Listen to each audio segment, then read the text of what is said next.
Great, thank you. Well, thank you, everybody, and welcome. Thank you for joining us. I'm Dale Verchick from Disability Rights Pennsylvania. I'm the Director of Public Policy here. I've been with Disability Rights for going into 18 years now, and it's been wonderful serving folks here in Pennsylvania, and happy to talk to you a little bit more about employment, what's out there to help you with your benefits, and um, I will pass it on to Haviv.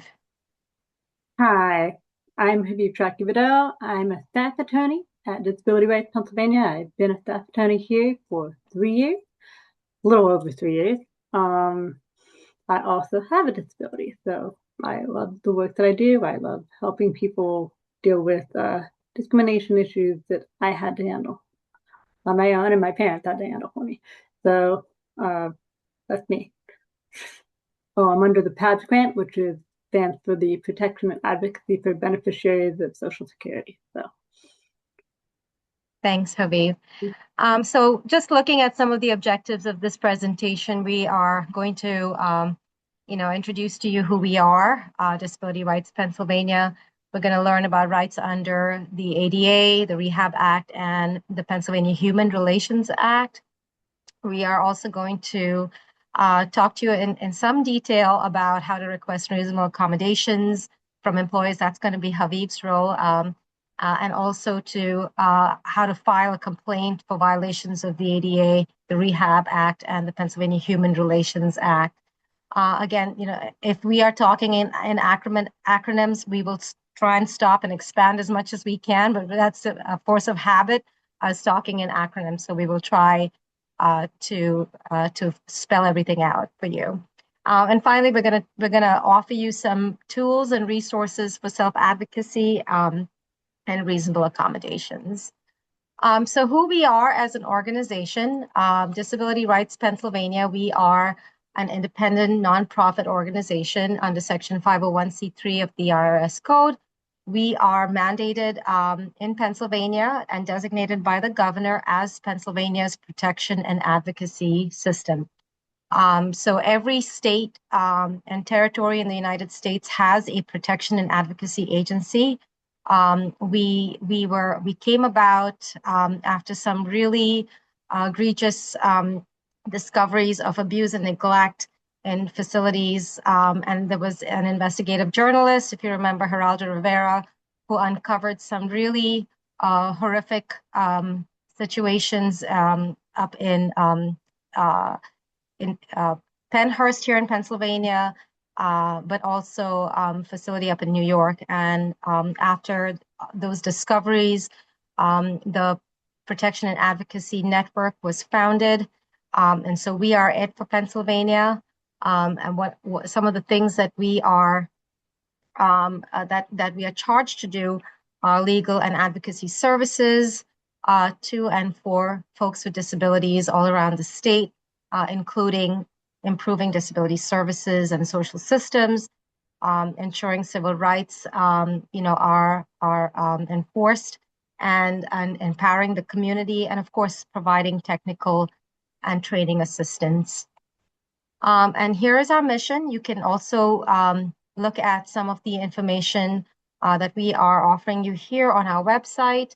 But our mission is very, very simple, but very profound. We are here to protect and advocate for the rights of people with disabilities so that they may live the lives they choose free from abuse, neglect, discrimination, and segregation.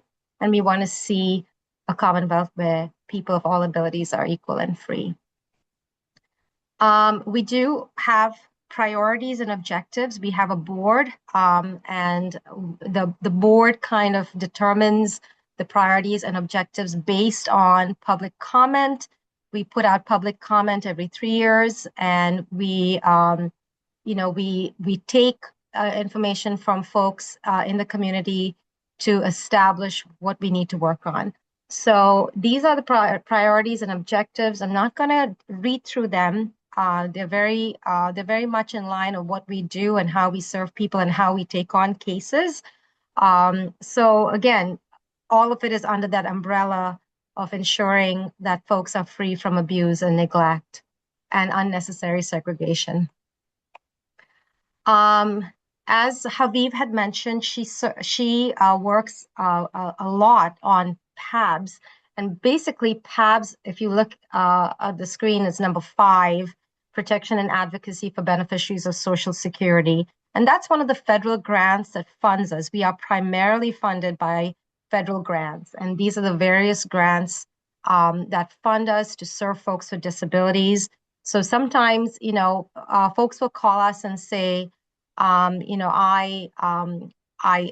need help, and so this is my particular situation, and you have to go through an intake process, and in the intake process, our intake coordinators or our attorneys who are on live intake will ask you questions about, what your disability is, et cetera, and that's for the very reason of us capturing that information to see where in our federal funds you would fall under. So it's really not an issue for you, but it's more for us as federal grantees to make sure that we have the resources to serve you and to address your issue of discrimination. So as you can see here, we have several programs here. We have protection and advocacy for individuals with developmental disabilities. So anybody who has an intellectual disability, autism, or a developmental disability will contact us, and we can serve them through the monies that we get through this particular federal grant. And it goes on, as you can see. Mental illness is primarily for folks with mental illness. PAIR basically is that bucket that kind of captures everybody, anybody who doesn't fall under PAD and PAMI. But you can see we serve folks who have issues with assistive technology. PABS is any beneficiaries of Social Security who contact us with issues around discrimination or barriers to employment. And we can go into some detail later on that. We serve folks who have issues with voting. So we do a lot around voting protection, especially this is an election year. We are in midterms. So it's a big one this year for us. Anybody with a traumatic brain injury. So sometimes we have folks contacting us who might be veterans, who might be anybody who has sustained a traumatic injury and needs services. We can serve them under that particular grant. And one of our very large grants is the Rep Payee grant. So anybody who has a representative payee and is experiencing some neglect, some abuse with their finances, they contact us, and we have a team that investigates and monitors. Well, not finally, but number 9 is WIPA. WIPA is Work Incentive Planning and Assistance, which is huge for benefits planning, and we can get into some detail with that. And we had the access to COVID-19 grant. We should probably take that off, but we don't have that anymore because we no longer have the issue of COVID, but we used to do COVID vaccine clinics. And so that grant has now expired. So what is PABS? Again, it is a program under Social Security, and it was established under the Social Security under the Ticket to Work and Work Incentives Improvement Act of 1999. What happened was back in the day, people found that while they were on Social Security, it was not enough, and they wanted to go back to work. And so Congress recognized that many people with disabilities were facing barriers in their efforts to give up those Social Security benefits for full-time employment. So Congress authorized Social Security to make payments to the protection and advocacy system in each state for the purpose of providing information and advocacy services to folks who were receiving Social Security benefits and who wanted to go to work, and to also provide advocacy or other services that beneficiaries with a disability may need to secure or regain gainful employment. So PABS is part of Disability Rights Pennsylvania. And the purpose of PABS is to, it's very self-explanatory on this slide. We provide information on healthcare and employment placement. We don't do the placement ourselves. We provide information on where that can happen. As a systemic issue, we encourage states to expand Medicaid availability to workers with disabilities and Medicare. And if folks contact us and they have issues around services and supports that they need to maintain their employment and to reduce their dependency on cash benefits, they'll call us and we can help them under this particular grant. So again, what the kind of PABS advocacy that we do, transition services from school to work, folks who are in college settings or post-secondary education settings, and if they have issues with, accommodations or what have you, and they are beneficiaries of Social Security, that means if they have Social Security benefits, they can contact us and they can ask for advice and advocacy. Also, folks who are receiving OVR services or any kind of employment network services, contact us for help. Folks who are having personal care assistance services. So if somebody is, for example, in a waiver and they don't have adequate personal assistance, or somebody calls and they says, we've lost our personal assistance service and this is going to be a barrier because we work and we need that care to get us to work. We can look at those issues under PABS as well. Assistive technology is huge. So folks who might have issues with not getting appropriate accommodations at work with screen readers, or any kind of modifications to their laptop or their IT, they contact us for help. Transportation is huge, right? Because that is always something that people struggle with, especially with access. So folks will call us and say, okay, I'm having problems with this public transportation system, SEPTA, or the Pittsburgh Transit, or wherever you are, Atlanta, in the middle of the state. So folks will call us and we can provide advocacy or legal help there. And finally, housing. And I always give this example in housing because they say, how is that an issue? It's an issue because, if you don't have a modified house and that's going to keep you from getting to work in time. We helped a few years ago a lady who had an inaccessible shower, and because she was having trouble getting into the shower because the landlord wouldn't modify it, she contacted us for help, and we were able to send a letter to the landlord saying you need to modify so that she can get to work in time. The landlord did that, and she was able to keep her job so that she was not late anymore. So those are some of the kinds of advocacy that we do. I'm going to turn it over to Haviv right now because she's going to start to cover a ton of issues. There's a lot of meat in what she's going to offer right now in terms of employment discrimination and accommodations. Now, I'm sure you know this, but I always like to preface with this. People with disabilities are human individuals, just like everyone else. They have feelings, emotions, abilities, families, jobs, hobbies, likes, dislikes, and problems. While the disability is an integral part of who they are, it doesn't totally define them. Don't make them into disability heroes or victims. Treat them as individuals. No two disabilities are alike. No two people with even the same disabilities are alike. Even if they have the same issues, respect them as you would be respected. And the laws that I'm about to talk about are in place, not to assume that they are different, but to protect these individuals with disabilities from being seen and treated differently from other human individuals. Okay, next slide. Now, the information that I give is general information. I am not here to establish attorney-client privilege for any specific incident or example that you might have. If you do have specifics, please call our intake line, and if we have the funding, we might be able to assist you further in either self-advocacy assistance or it maybe even more. Okay, this is not, I am an attorney, but I am not your attorney. Next slide. Okay, so the laws defining the rights of individuals with disabilities that I'm about to talk to today are the precursor, which is the Rehab Act of 1973, which prohibits employment discrimination for qualified individuals with disabilities who work for federal government or an entity that's received federal funding. So that's different than regular local or state governments or even private employers.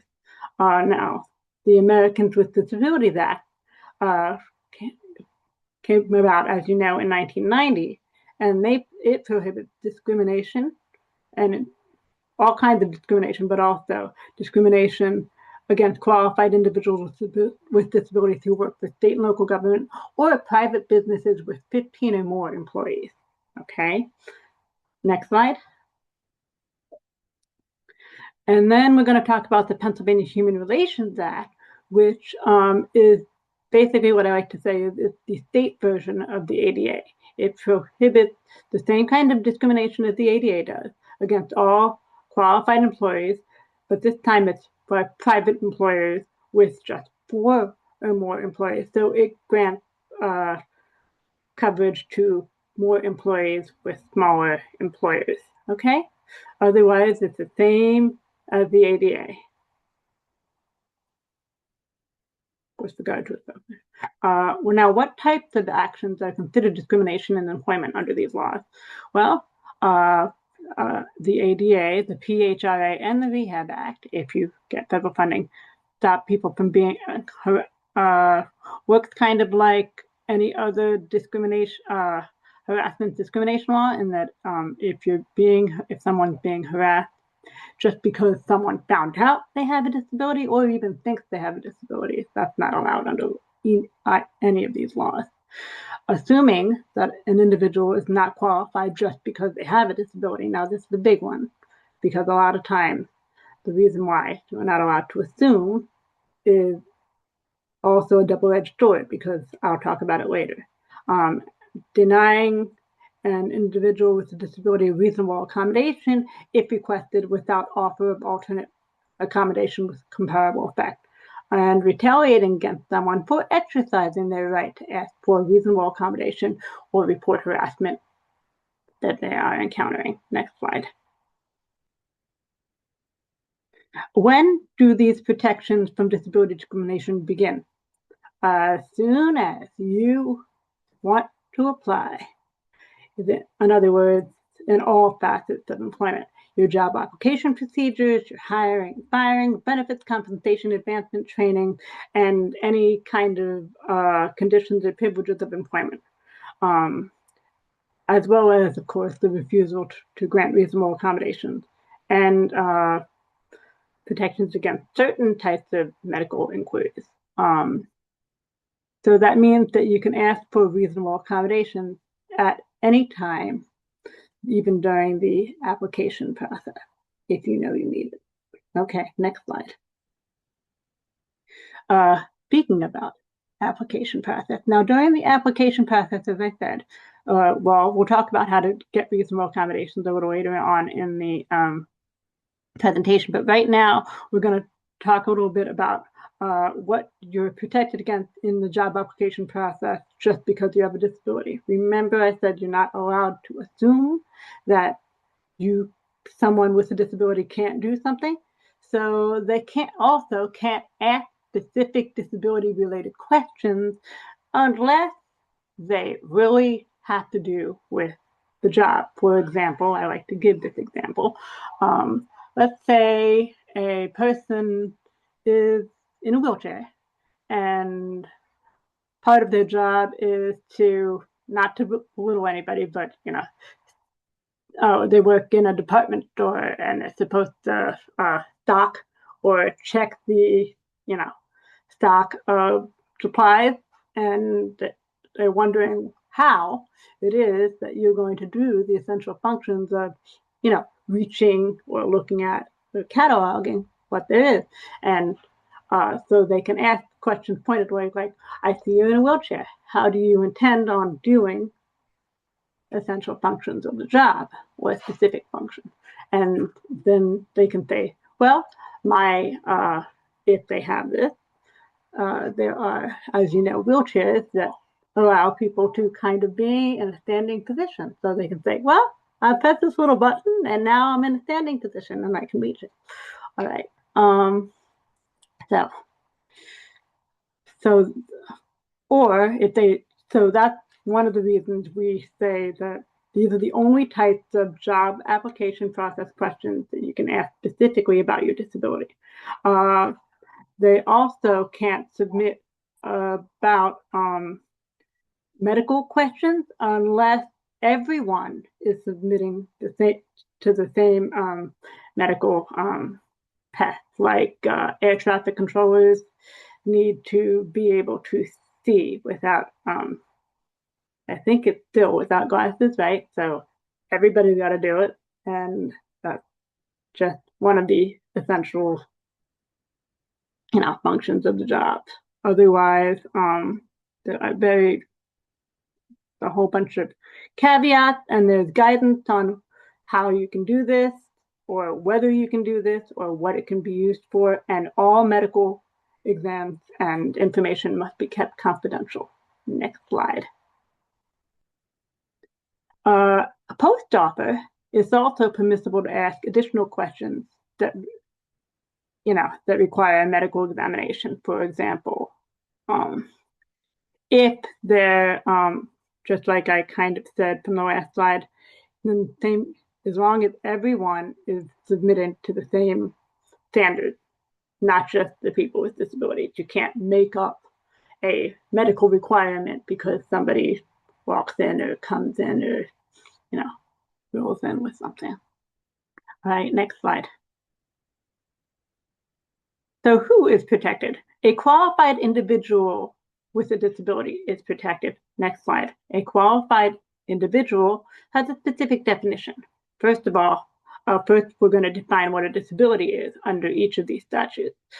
A person with a disability has a disability if they have a physical or mental impairment that causes a substantial limitation of one or more major life activities or major bodily functions, or they have a record of such an impairment. And then lastly, with regard to harassment, if they are regarded as having such an impairment. Now, I say that the last prong only applies if somebody thinks you have a disability and they're discriminating against you because of that. But you can't ask for reasonable accommodations if you don't actually have a disability. Next slide. So what are some major life activities and major bodily functions? And this is not an exhaustive list. The major life activity is anything that seems important for the basic standard of the standard person's life. So if you have difficulty caring for yourself, eating, sleeping, breathing, walking, standing, lifting, bending, reaching, sitting, working, performing manual tasks, seeing, hearing, speaking, learning, concentrating, thinking, communicating, or interacting with others. And also if you have like a body system that's not working, like people with diabetes that insulin problems and people with heart conditions. So if you have a condition that affects a major bodily function that stops you from being able to do certain things, then you also have a disability. Next slide. Now, this also happens, or you still have a disability if you have an episodic impairment or the disability is mitigated by certain measures, you still have the disability. For example, if you wear glasses or a hearing aid, and if you wear a hearing aid and you're deaf, you're still considered deaf. So you still have a disability, even if the hearing aid helps you to hear better and stuff like that. So an impairment is episodic or in remission is also a disability if it still substantially limits the major life activity when active. So, for example, epilepsy can be controlled by medication somewhat, right? And if you do have a disability that's controlled by medication somewhat, you still have that disability if it substantially, if when it is active and you have an episode, it substantially limits your ability to do something. Okay? Okay, hypothetical one. Dale? Sure. So we're just going to walk through to break this up, down a little bit.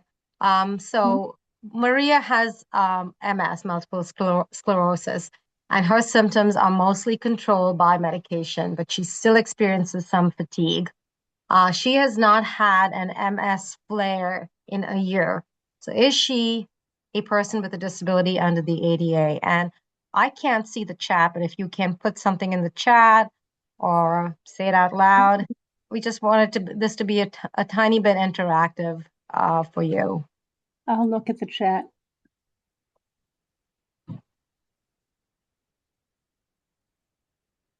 We got one answer, yes. And that would be, it seems like. Okay. Okay. All right. Yes, you're correct. The answer is yes.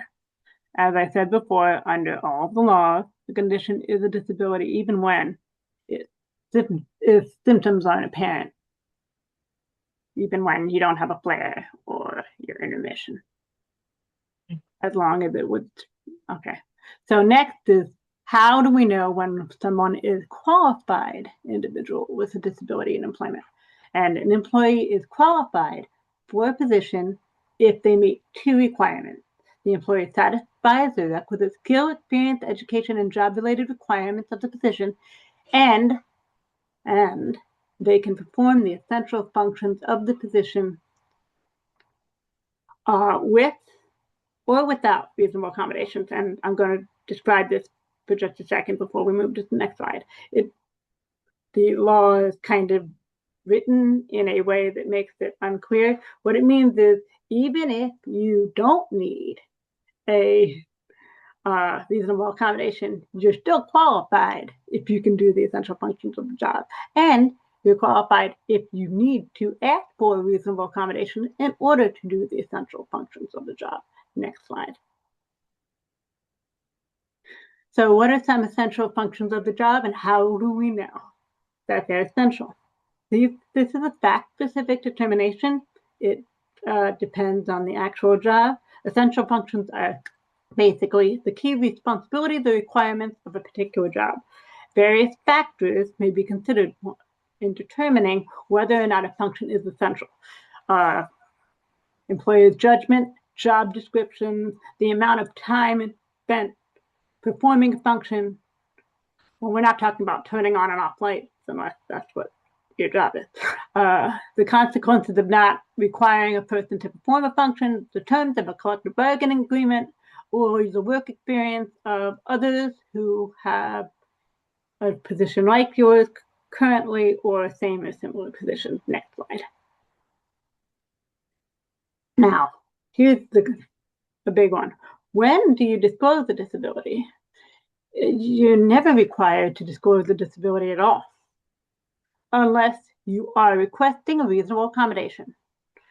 Sometimes you can choose to disclose your disability if you are applying for a position and there's some affirmative action plan for people with disabilities, or if you are applying for a job known as a disability-friendly employer. Now, this is a mixed bag, actually, because just because they're disability-friendly, sometimes they're specifically disability-friendly to certain groups and not others, which I get a lot of calls on. Or your disability makes you more qualified for the job. This doesn't include, and you know how sometimes on applications they have that thing that says, not required, but voluntary disclosures so that they can show that they are, a good cross-section of society. So you don't have to disclose that you have a disability ever, but you can make voluntary disclosures if you want. Next slide. So what is a reasonable accommodation? A reasonable accommodation is something that you need to request in order to do the essential functions of the job.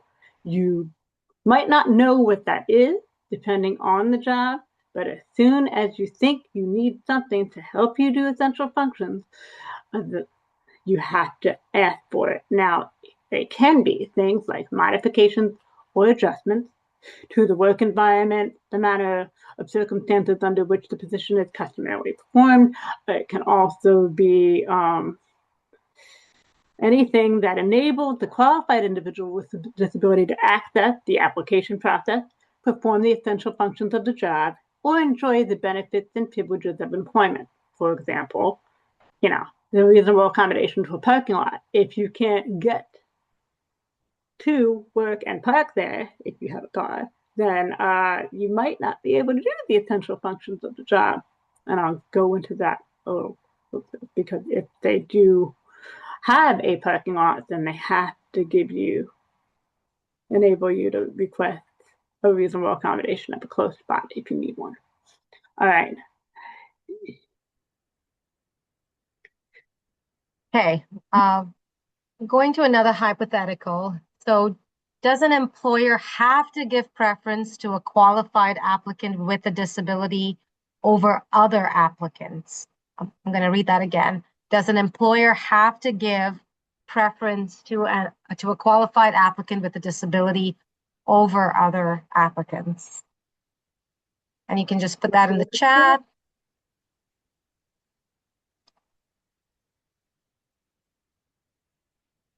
You can just guess. No? Roseanne, what do you think? We're going to put you on the spot. The answer is no. Yes. A couple of people have said no. I put it in the And chat. that would be correct. Okay.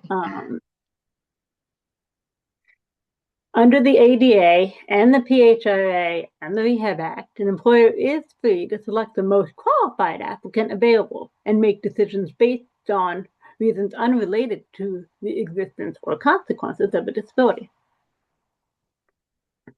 And we're moving to another hypothetical. Does having a disability protect an individual from being fired or laid off? What do you think? Does having a disability protect an individual from being fired or laid off?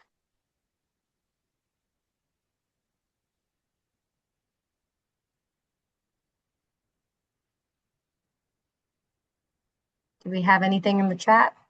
Not yet. Okay. Okay. That's it. This one's a little. Oh, yeah. Here we go. Okay. Somebody said possibly, and someone else said no. And actually, the possibly and the no are both correct, and I'll explain why. Layoffs generally happen, because the positions aren't there anymore, or the company is downsizing. When that happens, no, it doesn't. The ADA and the PHRA and the Rehab Act don't protect you from being laid off if everyone else is also being laid off. What it does protect you from is being fired because you have the disability, or because they don't want to deal with you having a disability, or because you asked for a reasonable accommodation and they just don't want to deal with it.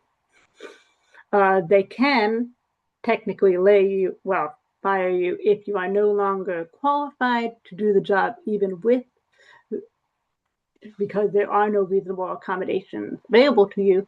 But and I'll discuss that more, but even that doesn't happen often, because if there is an open position for which you are qualified, they have to offer you that one first. Next slide. All right, so now we're going to go into a little bit of examples of accommodations that you can ask for. During the job applications and interviews part, you can ask for an accommodation, as I said, anytime you need one. So when you're conducting an interview in a physically accessible location, you're allowed to be provided with things like sign language interpreters, or support persons if you have anxiety and just need somebody to be there with you, so make sure you're less anxious. You're also allowed to modify testing and training. materials or methods of training and testing. Um, and I jumped the gun and said that already. Also, if you need your service animal during uh, your job application process or your interview, because obviously somebody who's blind will need some kind of method to get them to the room. All right. Um, Next slide. Uh, Here's a list of some of the examples for employment during employment. Now you can ask to be, depending on the type of, now all of these things are fact specific, so depending on the type of job you have, sometimes assigning tasks orally instead of writing or in writing instead of orally might be possible. Making the workplace accessible or usable to an employee with a disability is usually true in most situations. Restructuring the job to eliminate marginal tasks. Now, this is marginal tasks, not essential functions. Allowing for break periods, modifying the work schedule, making flexible work schedules, scent-free, noise canceling headphones, allowing for periods of leave. Actually, it's not generally they can allow for paid, but the law says all leave can be unpaid in Pennsylvania. And of course, modifying equipment you might need, like a different type of computer voice activation software, whatever. There's a couple more on the next slide. Providing qualified readers to accommodate people who are blind or vision impaired, providing extra leave for treatment or recovery from surgery, allowing for a job coach, as I already said, service animal, sometimes remote work, and as I said, a transfer as an accommodation of last resort if nothing else works and there is an open position available that you are qualified for that is equitable to one you have, then they can offer it to you, but they don't have to create one if one does not exist. So the basic for requesting a reasonable accommodation in employment is that you can, sometimes people have a process, but basically you ask for what you want as soon as you need it. And this triggers the interactive process. The law states that they have to give you. You're not asking for a reasonable accommodation. You're asking for an accommodation. Then it's decided after the interactive process if it is reasonable. It has to be effective for what you want. And if it's not reasonable, then basically the employer always has to offer you a comparable alternative to what you need, not to what they think you need, not something totally off the wall that might actually be effective as well. You may not know exactly what you need, and I always tell people that they need to maybe contact their doctors or medical professionals to have a conversation of what kind of things they might need, especially if it's remote work, how it is that you can do it, because sometimes, even though COVID allowed for remote work to happen, just because they allowed it to happen, they also probably did away with some essential functions of the job. Now that COVID is over, people have return to work policies and they can ask for remote work if they can still do all the essential functions of their job from wherever it is they're working remotely. And remember, you have to ask for this. They can't assume. All right, so how to request an accommodation. We suggest, even though the law does not require that one put it in writing, please put it in writing. It doesn't have to be legal writing. It can say, I need a screen reader because I am blind. And that's enough. Because why we need it in writing? Because when and if they decide not to give it to you, you will have to file complaints with the PHRC or the EEOC, and they will need proof that something was asked for. So, what should be in the writing? Writing may be from a doctor or a medical professional or a behavioral health specialist or a therapist. Writing must state that you have a disability that substantially limits your major life activities or bodily functions, that you can do the essential functions of the job. It has to say you can do them. It can't say you can't do them. It says, and but that you are substantially limited and therefore you need the reasonable accommodation in order to you need the accommodation in order to do the essential functions of the job. This note is the only time that you actually have to disclose your disability. So if you don't know that you need a reasonable accommodation until, I don't know, 6 months into the job, and you know, that's when you say it. They don't have to say, well, you didn't disclose it when you were applying for your job, and therefore we don't have to give it to you. No. Okay, next slide. Accommodations, however, are not always required. As I said before, if it poses an undue hardship, does away with essential functions of the job, and an undue hardship could be financial hardship, or it restructures the job and makes it more difficult for others. Your fellow employees, like we get this a lot when people are nurses or doctors and they want a flex schedule. That's sometimes not possible in those situations because that means that somebody else has to work the 10-hour shift so that somebody can work 6, and that may not be reasonable. Also, leave can be reasonable if it has a set end date,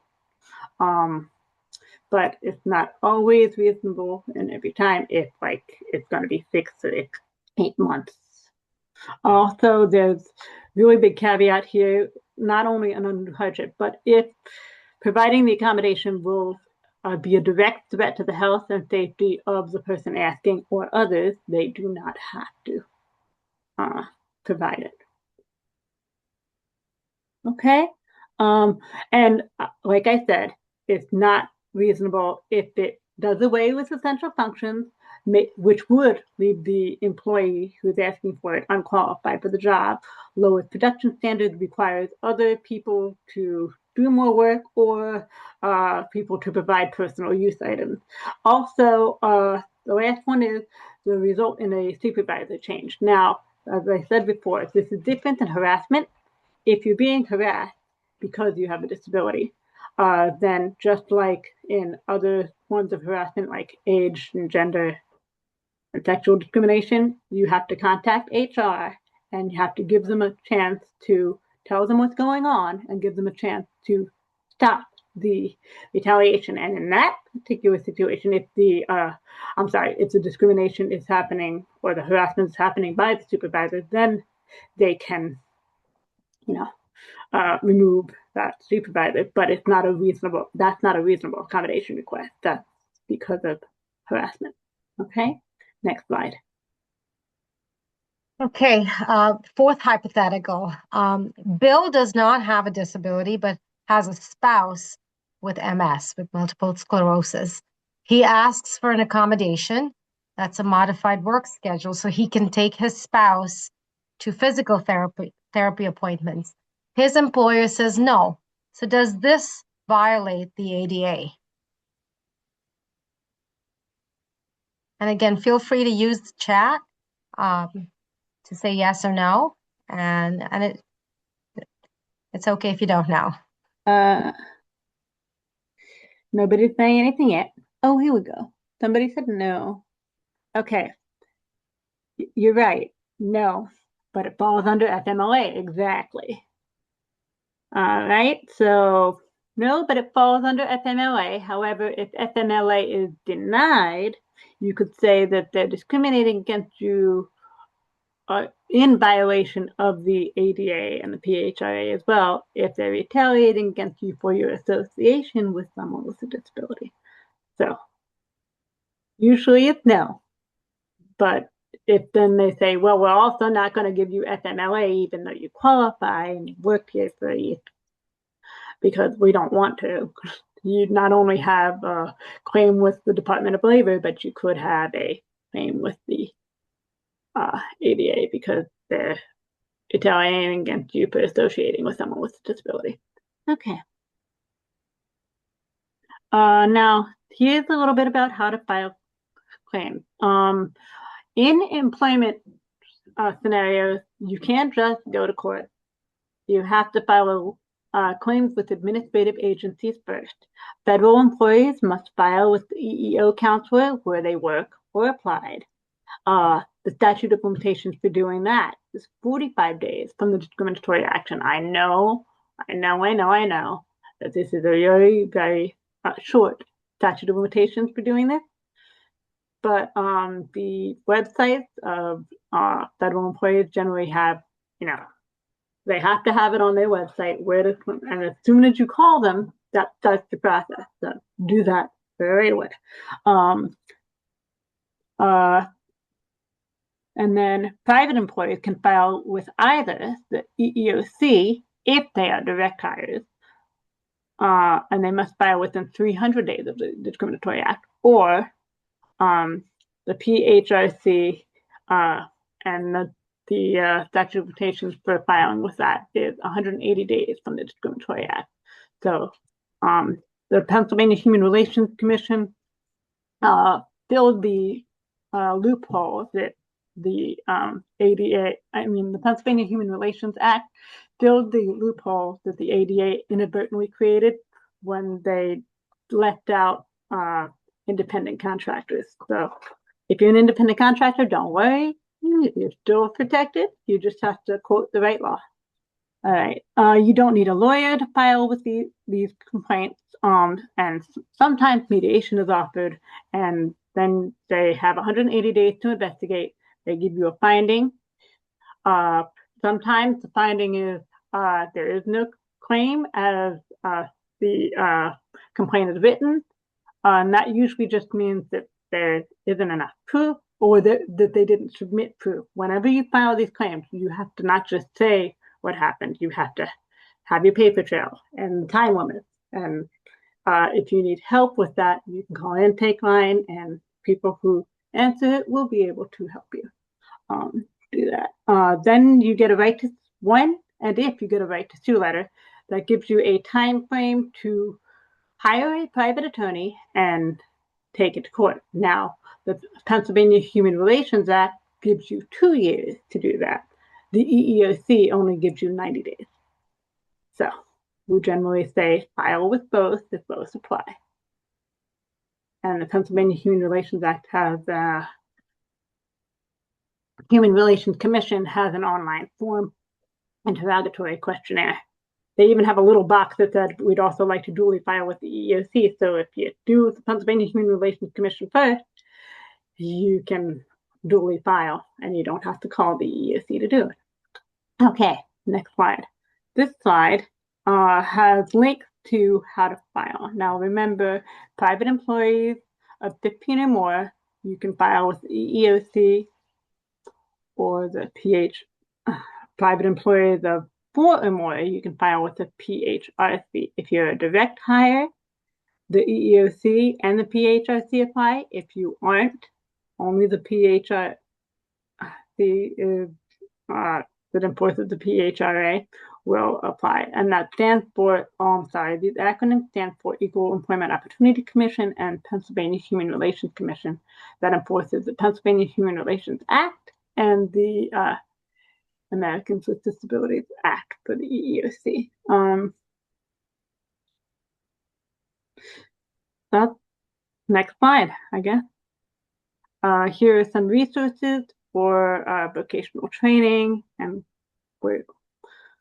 or places where you can find EN networks that will help you find jobs. Sounds good. I think I mentioned. And here's our information, our contact information, should you need to contact us. And I know we did not give you too much information on benefits planning Those are, and I explained this to you before. The Ticket to Work program is a program under Social Security that provides benefits planning to beneficiaries who are age 18 through 64 who want to work. And they have, under this particular program, they have benefits counselors who are available through what is called a WIPA, a WIPA, which is Work Incentive Planning and Assistance. And each region in Pennsylvania, the different regions in Pennsylvania have been assigned a WIPA program. So for us, the Disability Rights Pennsylvania, we do have the WIPA grant within us. So we have a team of folks that does provide benefits planning. And counties. Yes, and there are specific counties that they serve. I believe they do serve Northeast Pennsylvania, which is where you are, right, Roseanne? So they do serve counties here. If you have questions about, if you, for example, want to figure out how benefits are going to be affected because you have found a job and you are interested in working, but you're really worried about how this is going to affect my benefits, my waiver, my Medicaid, all that good stuff, please call us, the WIPA program. Now, if we don't serve the county that you're calling, I believe we serve all of the counties in Northeast. But if we don't serve you, then they will guide you. But here's the caveat. You should call the Ticket to Work number. And I don't think it's in one of the slides, but maybe I can put it in the chat here.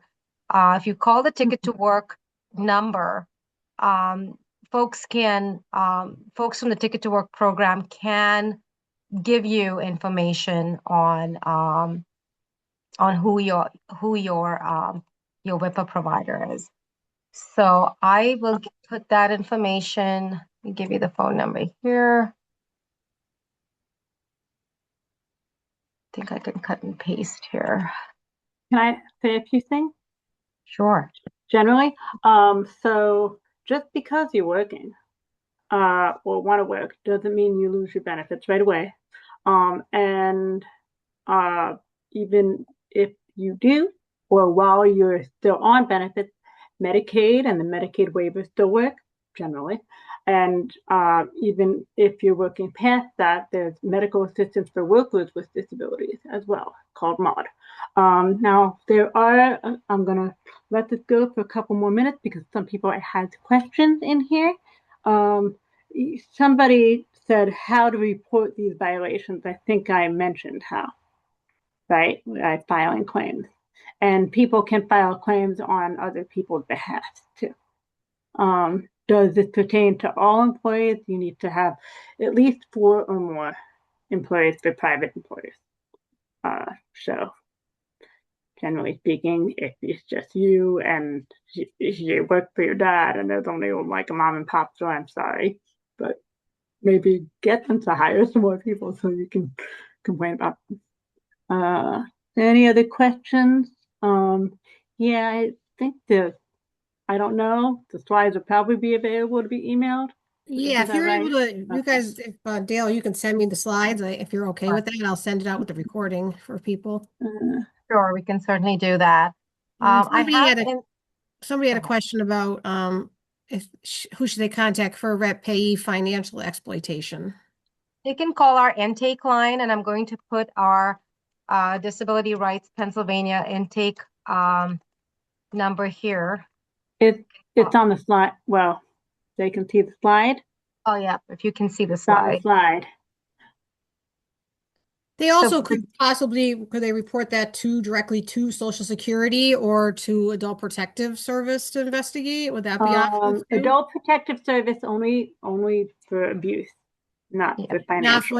Not financial exploitation or financial exploitation. If you know, and I'm just going to say this generally, if you know and you have proof that financial exploitation is happening, you can call Social Security and ask that the report fraud and asked that a new payee be assigned.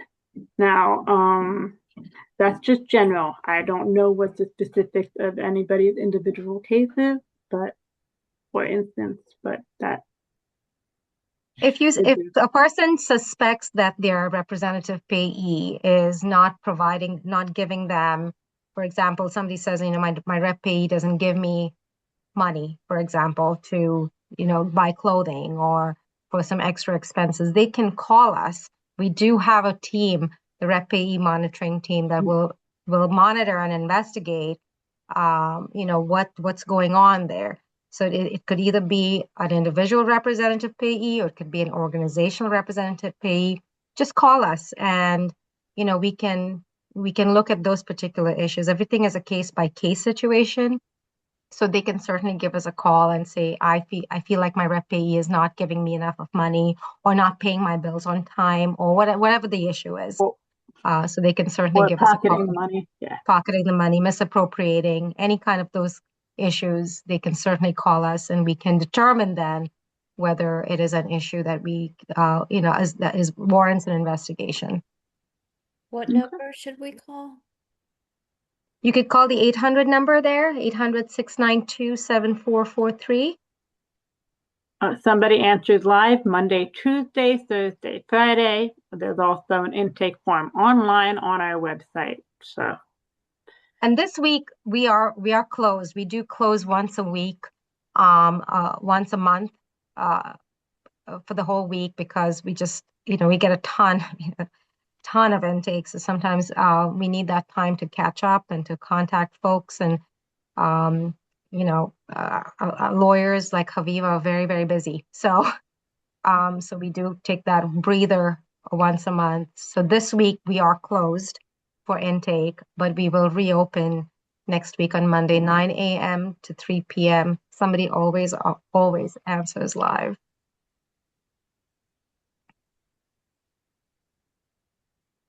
any other questions? And I know it was a lot of information, right? Because I explained earlier, it's a lot of meat in what we presented today. But, I say, these are, like Haviv also explained, these are case by case situations. Every individual situation might be different. But, our attorneys are wonderful. They can talk to you about what's going on. They will ask you for details and what's going on in your particular situation so that they can help you. And again, they will provide you all this information that Haviv provided you in terms of how to file your complaints or, whether they even think that there is merit in your case or not. So, so feel free to call us. If you have questions about your like work incentives, again, you can call the WIPA line or contact the Choose. I think Roseanne has the website there, the Choose Work website, which is great. You can contact the Ticket to Work program, and they will refer you to the region or the WIPA that would serve you. So yes, David, there is a formula available that breaks down how much you can make and still retain things like that. Again, there are certain things there's certain conditions that apply. I say it's best to work with a benefits planner, benefits counselor to determine exactly how that would apply to you. And happy to help in any other way that we can if you call us. Thank you so much. I know personally I've called Disability Rights Pennsylvania. I am also a parent of an adult with intellectual disability. And then I've also at the ARC, we do, share your information and we recommend people to reach out to you whenever there's, a difficult situation involving, employment or discrimination or all the different things that you listed. And we find you guys to be very valuable organization and a lot of wonderful people that work there. And we're really thankful for you guys taking the time to present on this topic for us tonight. Hopefully I could get the slides and the recording out to everybody later this week. And if anybody has any questions, like they said, you can contact them directly. You can reach out to me at the ARC. I'll put my information in the chat as well. We have advocacy department that can help guide as well. Yep. Sounds good. Well, thank you, everybody, and have a Yeah, wonderful thank you for rest your of your time. evening. Mhm. Thanks so much. Okay, Bye-bye. take Goodbye. care.